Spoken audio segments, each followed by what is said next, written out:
Hello, welcome to your shade channel. வாழ்க வளமுடன். வாங்க, இன்றைக்கி நாம் பார்க்குறது வடகறி தாங்க. இதை எப்படி செய்யலான்னு பார்க்குறதுக்கு முன்னாடி நம்ம சேனலை சப்ஸ்கிரைப் பண்ணலைன்னா சப்ஸ்கிரைப் பண்ணிக்கோங்க, லைக் பண்ணுங்கள், ஷேர் பண்ணுங்கள். இது 20 நிமிஷத்தில் செஞ்சிடலாங்க. இதை எப்படி செய்யலான்னு பார்க்கலாம் வாங்க. 2 பெரிய வெங்காயத்தை எடுத்து பொரியாக நறுக்கி வச்சுருக்கேன். 2 தக்காளியும் நறுக்கி வச்சுருக்கேன். இஞ்சி பூண்டு பேஸ்ட் எடுத்து வச்சுருக்கேன். 2 பச்சை மிளகாய் கீறி வச்சுருக்கேன். மல்லி கருவேப்பிலை எடுத்து வச்சுக்கோங்க. தாளிக்கிறதுக்கு பிரிஞ்சி இலை, கிராம்பு, பட்டை, கல்பாசி எடுத்து வச்சுக்கோங்க.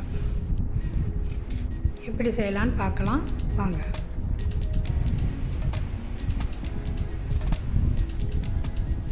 ஒரு கடலைப்பருப்பை 4 மணி நேரமாக ஊற வச்சு எடுத்து வச்சுருக்கேங்க.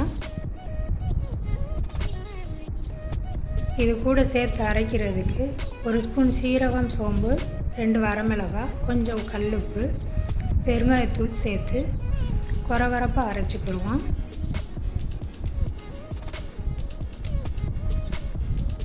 பாருங்கள், வடக்கி அரைப்போம் பார்த்தீங்களா, அது மாதிரி அரைச்சி வச்சுக்கோங்க. இதை ஒரு தோசை சட்டியில் போட்டு அடை மாதிரி தட்டி எடுத்து வச்சுக்கோங்க. சுற்றி கொஞ்சம் எண்ணெய் விட்டுக்கோங்க. 2 பக்கமாக திருப்பி வேக விடுங்க. 3 நிமிஷம் வெந்தால் போதுங்க. திருப்பி போட்டு ஒரு 3 நிமிஷம் வேக வைங்க. ரொம்ப கருக விட்டுறக்கூடாதுங்க.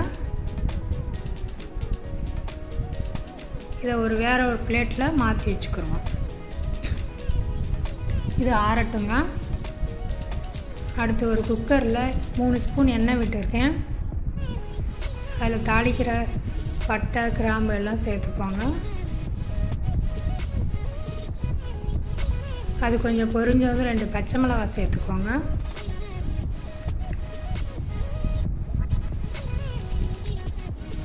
பச்சை மிளகாய் கொஞ்சம் வதங்கினதும் வெட்டி வச்ச வெங்காயத்தை சேர்த்துக்கலாம்.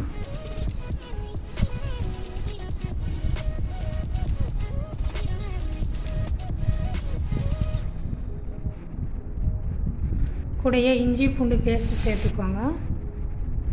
வதங்கட்டுங்க கொஞ்சம் நேரம். இப்போ தக்காளியை சேர்த்துக்கிறேன். எல்லாம் சேர்ந்து கொஞ்சம் நேரம் வதங்கட்டுங்க.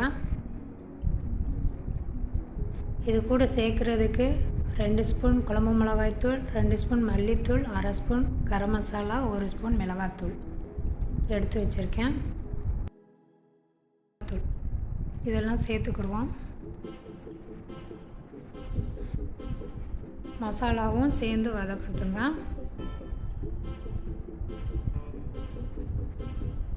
உங்களுக்கு காரம் வேணும்னா கூட்டிக்கலாம். நான் காரம் கம்மியாக தான் சேர்த்துருக்கேன். இப்போ மல்லிச்செடியை கட் பண்ணி உள்ளே சேர்த்துக்குவோம்.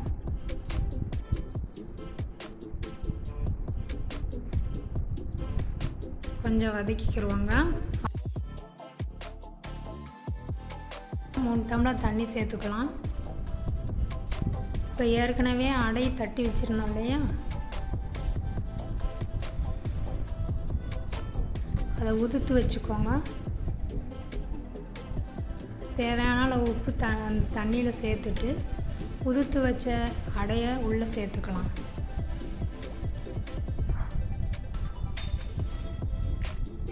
இப்போ கூட கொஞ்சம் தண்ணி சேர்க்கணுன்னா சேர்த்துக்கோங்க. உப்பு பார்த்துக்கோங்க.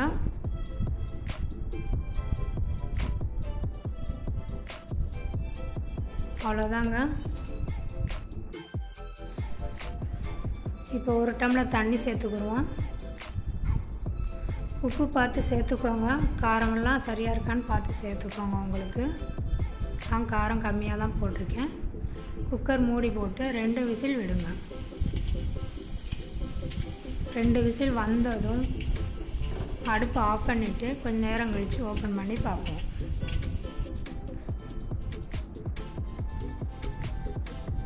பாருங்கள், நம்ம வடகறி ரெடி ஆயிடுச்சு. அவ்வளோதான். டக்குன்னு 20 நிமிஷத்தில் செஞ்சிடலாம். ஈஸியான டிஷ்ஷு. இட்லி, தோசை, பூரி எல்லாத்துக்குமே நல்லாயிருக்கும்.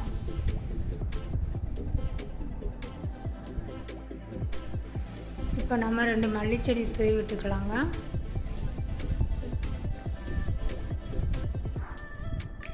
இதை வேறு ஒரு பாத்திரத்தில் மாற்றி வச்சுக்கிறோம். பாருங்கள், நம்ம வடைகறி சூப்பராக ரெடி ஆயிடுச்சு.